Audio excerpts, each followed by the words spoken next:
Добар ден.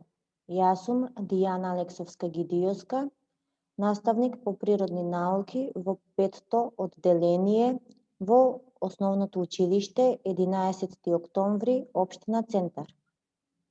На денешниот час ќе се запознаеме и ќе истражиме колку добро материјалите рефлектираат, односно одбиваат светлина. Прво да се потсетиме како ги гледаме предметите. За да можеме некој предмет да го видиме, потребен е извор на светлина, како тука, например, сонцето. Од сонцето излегуваат светлосни зраци, кои што кога ќе допрат до некој предмет, удираат во него и се одбиваат од предметот.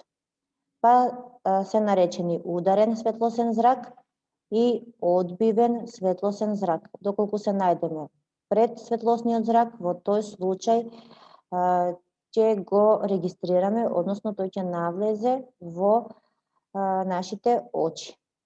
Што беше тоа рефлексија или одбивање на светлината? Светлосните зраци се движат по права линија, па кога светлината ќе ја допре површината на предметот, тој ќе се рефлектира, односно ќе се одбие. Ако одбиената светлина ги допре нашите очи, ние ќе го видиме зракот. Во случај ако не се најдеме на патот на одбиениот зрак, во тој случај нема да видиме одблесок кога гледаме кон рамното огледало. Светлосните зраци, например од оваа джебна ламба, удираат и се одбиваат под истиот агол под кој што паднале. Тоа значи дека ударниот агол е еднаков на рефлектираниот агол. Под кој агол ќе удри светлосниот зрак, под тој агол и ќе биде рефлектиран. Ајде сега да размислиме. Како изгледа некој материјал кој добро ја одбива светлината? Кои бои најмногу одбиваат светлина? И зашто се користат рефлективните материјали? Одговорот на овие прашања ќе ги добиеме преку одредени примери и преку истражувања. Да видиме. Различните материјали одбиваат различно количество на светлина. Некои материјали ја одбиваат светлината подобро, некои материјали не ја одбиваат толку добро светлината. Жолтиот елек изгледа посветло од црвениот или пак од портокаловиот. Жолтата јакна изгледа посветло од црната или темна јакна. Белите линии тука на елекот може да се видат со светлосните зраци од изворот на светлината, од фаровите на возилата кои што ги осветлуваат. Кога возачот гледа право во нив, тие се гледаат многу сјајно, затоа што овие бели линии или овој, например, материјалот кој што е изграден на оваа јакна, се направени од посебен ретрорефлективен материјал кој што ја одбива светлината надалеку и на далечина од 130 метри возачите може да ги забележат луѓето кои што ги носат овие јакни со овие рефлектирачки материјали. Сјајот од жолтото палто се распрскува на сите страни и на тој начин може да се забележат.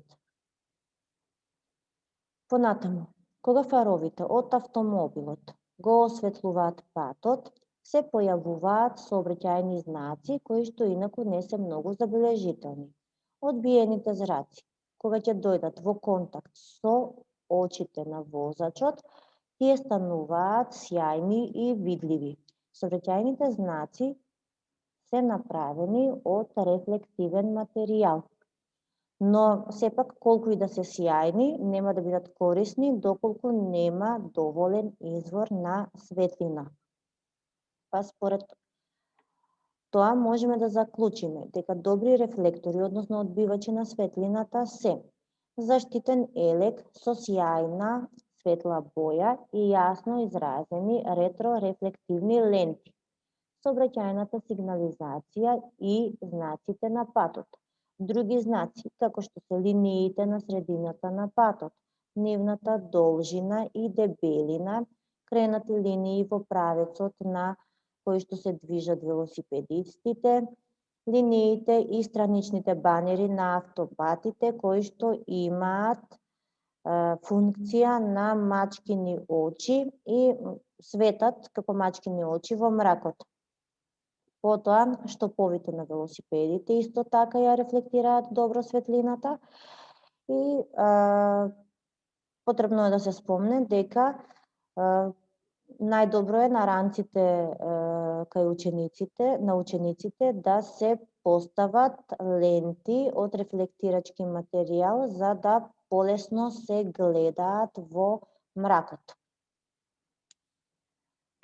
За сето ова, да ни биде појасно, ќе направиме истражување на тема кои површини рефлектираат најмногу светлина. Па така, правиме еден фер тест и едно истражување. Ќе си нацртате во вашите тетрадки табела во која што ќе напишеме кои ресурси ќе ни бидат потребни за изведување на истражувањето, што ќе менувам во истражувањето, што ќе задржам исто и на крајот кој материјал подобро ќе ја рефлектира светлината. Ќе го видиме тоа на крајот од истражувањето. За истражување може повеќе материјали различни да се земат во обзир. Например, јас како материјали сум ги земала алуминиумската фолија и белиот лист хартија. Вие можете, например, да направите истражување и со памучни ткаенини, волнени ткаенини, црн лист хартија и така натаму. Во овој фер тест јас ќе ги менувам материјалите, односно алуминиумската фолија и белиот лист. А што задржувам исто? Изворот на светлина ќе го задржам исто. Дали тоа ќе биде батериска ламба или пак светилката на мобилниот телефон. И значи на крајот пишувате кој материјал подобро ја рефлектира светлината, а тоа ќе го видиме на крајот од истражувањето. Тука во ова видео што го снимав, јас го употребив мобилниот телефон, ја употребив светилката од мобилниот телефон, го обложив со бел лист хартија за полесно воочување на одбиените светлосни зраци. А како материјали кои што ги испитував, ги земав бел лист хартија и алуминиумска фолија. Па да видиме. Кога со светилката ќе ги насочам светлосните зраци кон хартијата, тогаш тие се одбиваат назад, се рефлектираат кон белата хартија залепена на мобилниот телефон. Видете како повеќе се одбиваат светлосните зраци кога тоа се прави од алуминиумската фолија, додека пак белиот лист хартија не ги одбива толку добро светлосните зраци. Според ова видео може да се заклучи дека алуминиумската фолија подобро ја рефлектира светлината во однос на белиот лист хартија. Исто така постојат и мерачи на светлината, даталогери, со кои што се мери интензитетот на одбиените зраци. Ајде да видиме понатаму, можеме да тестираме и различни површини од еден ист материјал. Например, ако земеме две парчиња на алуминиумска фолија, едната да биде згужвана, другата да биде мазна површина, во тој случај ќе видиме што ќе забележиме. Како можеме да го опишеме изгледот на овие две површини? Може да напишете боцкав, сјаен, светол, мрачен, мазен, рапав материјал и така натаму. Сега, за која фолија мислите дека е подобар рефлектор и зошто? Дали тоа ќе биде згужваната или мазната алуминиумска фолија? Исто така, направив истражување Повторно ја употребив светлината од мобилниот телефон, повторно залепив лист хартија за полесно да се видат одбиените светлосни зраци. Јас забележав дека подобро се одбиваат светлосните зраци од мазната и сјајна површина на алуминиумската фолија, додека пак фолијата која што беше истуткана не ги одбиваше така добро светлосните зраци и тие не беа доволно видливи на листот хартија. Можете да забележите дека ова представува истутканата фолија, каде што секој дел од истутканата фолија представува една мала рамна површина. Тука се гледа како светлосните зраци многу подобро се одбиваат од мазна и рамна површина. Па според тоа,